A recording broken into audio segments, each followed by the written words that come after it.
আজ তোমাদের ভূগোল দ্বিতীয় পত্রে অষ্টম অধ্যায় সমুদ্র স্রোত ও জোয়ার ভাটা এই অধ্যায় থেকে আমরা শুরু করতে চাই। তো এই অষ্টম অধ্যায়ে তোমাদের আগের ক্লাসে আমি পড়িয়েছি সমুদ্র স্রোতের কারণ। তো যখনই আমরা সমুদ্র স্রোতের কারণ সম্পর্কে জানতে পারলাম, এবার তোমাদের এইচএসসি 2022 সিলেবাস অনুযায়ী অষ্টম অধ্যায়ে তোমাদের রয়েছে আটলান্টিক মহাসাগরের সমুদ্র স্রোত এবং ভারত মহাসাগরের সমুদ্র স্রোতের বিবরণ। তো আমরা আজকের ক্লাসে পড়ব আটলান্টিক মহাসাগরের সমুদ্র স্রোতের বিবরণ।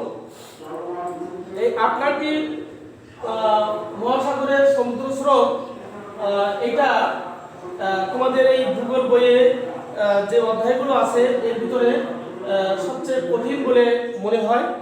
তো এই যে কঠিন, এটা যদি তোমরা বারবার পাঠ করো তাহলে কঠিন থাকবে না। আমি তোমাদের শিক্ষক হিসেবে আমি তোমাদেরকে এটা বুঝিয়ে দেওয়ার চেষ্টা করছি। তোমরা যদি এটা মনোযোগ সহকারে বোঝার চেষ্টা করো তাহলে তোমাদের এখানে আর কোনো সমস্যা থাকবে না। যে কোনো জটিল জিনিস খুব সহজে প্রয়ত্ত হয় যদি তোমার ইচ্ছা মনোযোগটা থাকে। আমি সেটা তোমাদের চেষ্টা করছি, তোমরা বোঝার চেষ্টা করো। আটলান্টিক মহাসাগরের সমুদ্র স্রোতকে প্রধানত দুটো ভাগে ভাগ করা হয়। কেন? যেহেতু আমরা জানি পৃথিবীর উত্তর মহাসাগর থেকে দক্ষিণ মহাসাগর পর্যন্ত লম্বা হয়ে এস আকৃতিতে একটা বিশাল পানি রাশি, তার নাম হচ্ছে আটলান্টিক মহাসাগর। তো এই আটলান্টিক মহাসাগরে অনেক স্রোত আছে, যে সব স্রোতগুলো তোমাদের একটা ক্লাসে পড়িয়ে পারা সম্ভব নয়। এই জন্য আমি দুটো ক্লাসে ভাগ করে নিয়েছি এবং এই দুটো ক্লাসে ভাগ করার একটা যৌক্তিক কারণ রয়েছে। আটলান্টিক মহাসাগরের মধ্য বরাবর যেখান থেকে নিরক্ষরেখা আমরা কল্পনা করি, এই নিরক্ষরেখার উপর ভিত্তি করে আটলান্টিক মহাসাগরকে দুটি ভাগে ভাগ করা হয়েছে। একটা হচ্ছে উত্তর আটলান্টিক মহাসাগর আর একটা দক্ষিণ আটলান্টিক মহাসাগর। তোমরা খেয়াল করো, এই যে আমি 0 ডিগ্রি আঁকিয়েছি এর এই নিচে, অর্থাৎ আমরা আজকে পড়বো দক্ষিণ আটলান্টিক মহাসাগরীয় সমুদ্র স্রোত, আর এই 0 ডিগ্রির উপরে রয়েছে উত্তর আটলান্টিক মহাসাগরীয় সমুদ্র স্রোত। ওটা আমরা পরবর্তী ক্লাসে পড়বো বলে এর বিস্তারিত সবটা তোমাদের সামনে দেখানো হয়নি। আমরা দেখিয়েছি দক্ষিণ আটলান্টিক মহাসাগরীয় সমুদ্র স্রোত। তো এই দক্ষিণ আটলান্টিক মহাসাগরীয় সমুদ্র স্রোত একে কটা ভাগে ভাগ করা যায় দেখো। কুমেরু স্রোত, বেঙ্গুয়েলা স্রোত, দক্ষিণ ইউরোপীয় স্রোত, ব্রাজিল স্রোত এবং ফকল্যান্ড স্রোত। এই স্রোতগুলি এটা অনেকের কাছে মনে হয় যে অত্যন্ত কঠিন, কিন্তু এটা কঠিন না। তোমরা যদি একটু বোঝার চেষ্টা করো তাহলে কিন্তু এটা খুবই সহজ হয়ে যাবে তোমাদের কাছে। আমি সেটা তোমাদের বোঝানোর চেষ্টা করছি। তোমরা দেখো, আমরা যে ছবিটা এঁকেছি এই ছবিটাতে রয়েছে এই যে 0 ডিগ্রি অর্থাৎ নিরক্ষরেখা। আমরা দেখতে পাচ্ছি আফ্রিকা মহাদেশের একটা বিশাল অংশ দক্ষিণ গোলার্ধে পড়েছে এবং দক্ষিণ আমেরিকা মহাদেশের বিশাল অংশ দক্ষিণ গোলার্ধে পড়েছে, আর অস্ট্রেলিয়া মহাদেশ এখানে আছে। এখানে কিছুটা এশিয়া মহাদেশের কিছু অংশ আছে, সেটা আমাদের আলোচনার প্রয়োজন নাই বলে আমরা ওখানে গেলাম না। তো তোমরা এটা বোঝার চেষ্টা করো, এই যে আটলান্টিক মহাসাগর, এই যে দক্ষিণ আমেরিকা মহাদেশ, এর পশ্চিম পাশে রয়েছে, যদি এটা যেহেতু পূর্ব, এর পশ্চিম পাশে রয়েছে প্রশান্ত মহাসাগর। তো বলছে এখানে তোমাদের সংজ্ঞায় যে পূর্ব পশ্চিমা বায়ু দ্বারা তাড়িত হয়ে একটা স্রোত সৃষ্টি হয় কুমেরু সাগরে। পূর্ব পশ্চিমা বায়ু দ্বারা তাড়িত হয়ে পানি রাশি তাড়িত হয়ে কুমেরু সাগরে একটা স্রোত তৈরি হয়।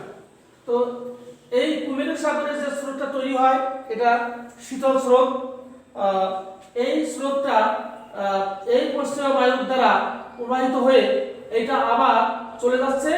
এখান থেকে বেরিয়ে আমরা দেখতে পাচ্ছি যে এখান থেকে এসে কুমেরু সাগরের উপরে টাচ করে এই স্রোতটা চলে যাচ্ছে কোথায়? কিছুটা উত্তর পূর্ব দিকে প্রবাহিত হয়েছে। উত্তর পূর্ব দিকে প্রবাহিত হয়ে আফ্রিকার দক্ষিণ পশ্চিম উপকূলে এখানে বাধাপ্রাপ্ত হয়েছে। বাধাপ্রাপ্ত হয়ে দুটো শাখায় এটা রূপ নিয়েছে। এই স্রোতটা এখান থেকে একটা চলে গেছে এই আফ্রিকার পশ্চিম উপকূল বেয়ে পূর্ব দিকে, উত্তর দিকে, আফ্রিকার পশ্চিম উপকূল বেয়ে উত্তর দিকে, আরটা চলে গেছে আফ্রিকার দক্ষিণ উপকূল বেয়ে পূর্ব দিকে। এটা ভারত মহাসাগরে গিয়ে পড়েছে।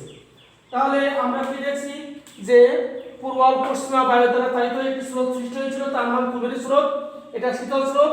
এই শীতল স্রোত আবারও উত্তর পূর্ব দিকে প্রবাহিত হয়ে আফ্রিকার দক্ষিণ পশ্চিম উপকূলে গিয়ে বাধাপ্রাপ্ত হয়ে দুটো শাখা সৃষ্টি হয়েছে। একটা শাখা চলে গিয়েছে আফ্রিকার পশ্চিম উপকূল দিয়ে উত্তর দিকে, অন্যটি গেছে আফ্রিকার দক্ষিণ উপকূল দিয়ে পূর্ব দিকে প্রবাহিত হয়ে ভারত মহাসাগরে পড়েছে। তো যেহেতু এটা ভারত মহাসাগরে পড়েছে, এটা আমাদের আর আলোচনার বিষয়বস্তু থাকবে না।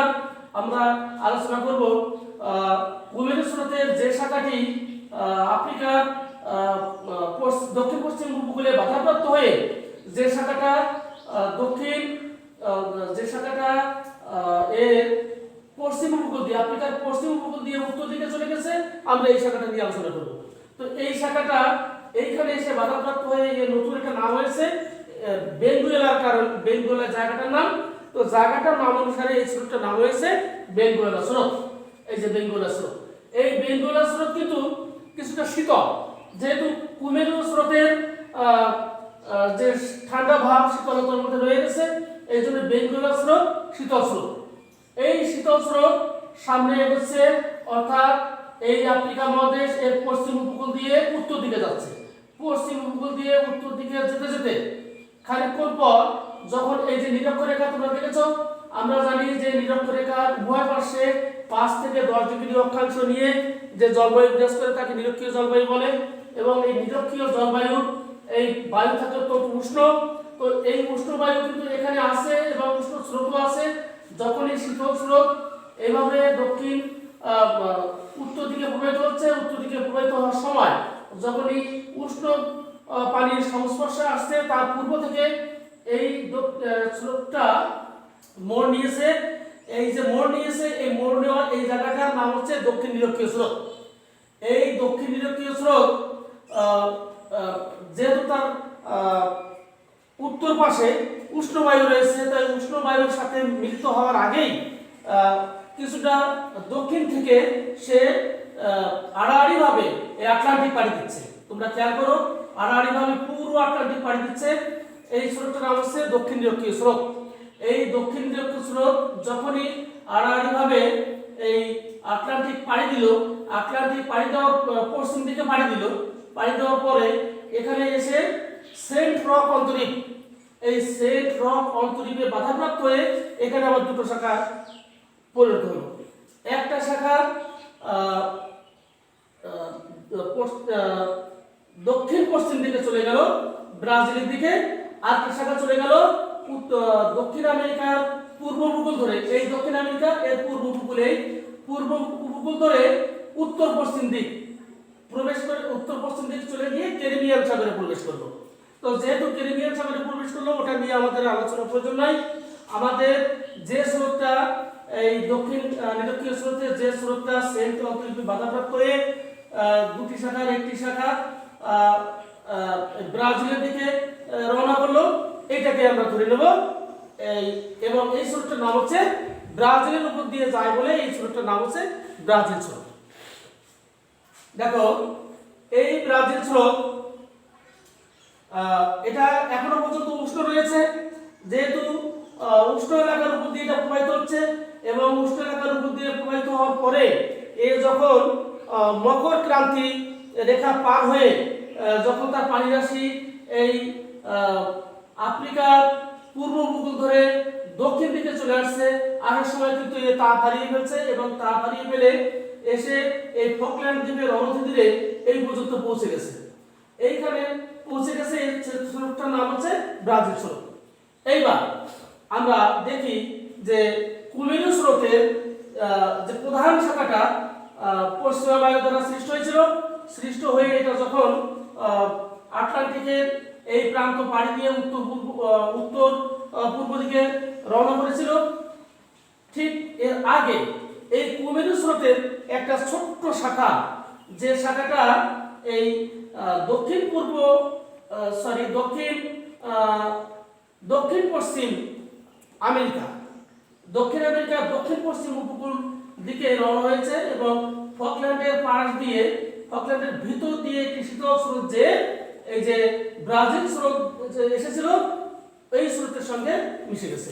ব্রাজিল স্রোতের যে উষ্ণ স্রোত ব্রাজিলের, এই উষ্ণ স্রোতের সাথে এই শীতল স্রোত মিশে গিয়েছে, এই জায়গাটার নাম হলো ফকল্যান্ড। এই ফকল্যান্ডের কাছে মিলিত হয়েছে বলেই এই স্রোতটাকে আমরা নাম দিয়েছি ফকল্যান্ড স্রোত।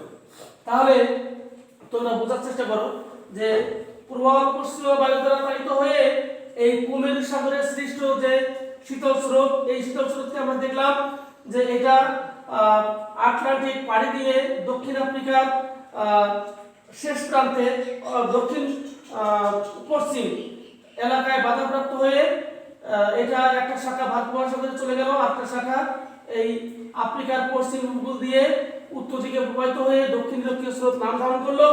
দক্ষিণ দিরক্ষীয় স্রোত নাম ধারণ করে এই দক্ষিণ দিরক্ষীয় স্রোত কি করলো, নিরক্ষরেখার কাছাকাছি যে উষ্ণ স্রোত আছে তার পূর্বেই যে শীতল স্রোত ছিল তার পূর্বেই কিছু দূর পূর্ব থেকে এইটা আড়াআড়ি ভাবে পশ্চিম দিকে আটলান্টিক মহাসাগর পুরো পাড়ি দেয়।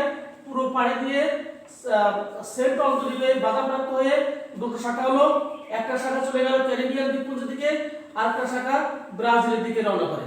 তো এই স্রোত ব্রাজিলের দিকে এসে ব্রাজিল স্রোত নাম ধারণ করে এটা মকর ক্রান্তি এলাকা পাড়ি দিয়ে আরো যখন দক্ষিণ পশ্চিম দিকে অগ্রসর হতে থাকে তখন এটা ফকল্যান্ডের অনতি দূরে এখানে এসে পৌঁছায়।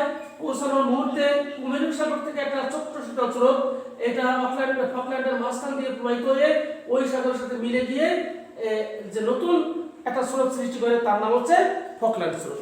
তো আমরা এই আটলান্টিক মহাসাগরের যে দক্ষিণ ভাগে যে পাঁচটা স্রোত আছে সেই পাঁচটা স্রোত সম্পর্কে তোমাদেরকে জানালাম এবং বোঝানোর চেষ্টা করলাম। আমার মনে হয় যে তোমরা যদি একটু চেষ্টা করো তাহলে এই স্রোতগুলি আর খুব বেশি কঠিন থাকলো না। এটা পড়ার আগে মনে হয়েছিল খুব কঠিন, কিন্তু আসলে পড়ার পরে আমরা দেখতে পাচ্ছি যে অত্যন্ত সহজ। কুমেরু থেকে সহজ, কুমেরু থেকে বেলগুয়েলা, বেলগুয়েলা থেকে দক্ষিণ দিরক্ষীয়, দক্ষিণ দিরক্ষীয় থেকে ব্রাজিল, ব্রাজিল থেকে ফকল্যান্ড, এর মাঝে আমরা দুটো জিনিস দেখতে পাই যে এখানে দক্ষিণ আফ্রিকার উপকূলে এসে বাধাপ্রাপ্ত হয়ে দু খণ্ডে বিভক্ত, একটা চলে গেল ভারত মহাসাগরে, একটা সোজা উত্তর পূর্ব দিকে চলে যাচ্ছে। আবার এই দক্ষিণ দিরক্ষীয় স্রোত সেন্ট অন্তরীপে বাধাপ্রাপ্ত হয়ে দুটো শাখা পরিণত হলো, একটা শাখা ক্যারিবিয়ান সাগরে চলে গেল, একটা ব্রাজিল দিকে চলে গেল। এই ব্রাজিল স্রোত কিছু দূর সামনে এসে কুমেরু থেকে আসা শীতল স্রোতের সাথে মিশে একত্রিত হলো, এর নাম হলো ফকল্যান্ড স্রোত। তো এর পরবর্তী ক্লাসে আমরা অবশ্যই উত্তর আটলান্টিক মহাসাগরীয় সমুদ্র স্রোত নিয়ে আলোচনা করব। আর আজ আমরা দক্ষিণ আটলান্টিক মহাসাগরীয় সমুদ্র স্রোত নিয়ে আলোচনা করলাম। পরবর্তী ক্লাসে আমরা আলোচনা করব। তোমরা সবাই এই ক্লাসগুলো ভালো করে দেখবে, শুনবে, জানবে, তাহলে তোমাদের পরীক্ষায় অনেক ভালো করতে পারবা। তোমাদের সকলকে ধন্যবাদ।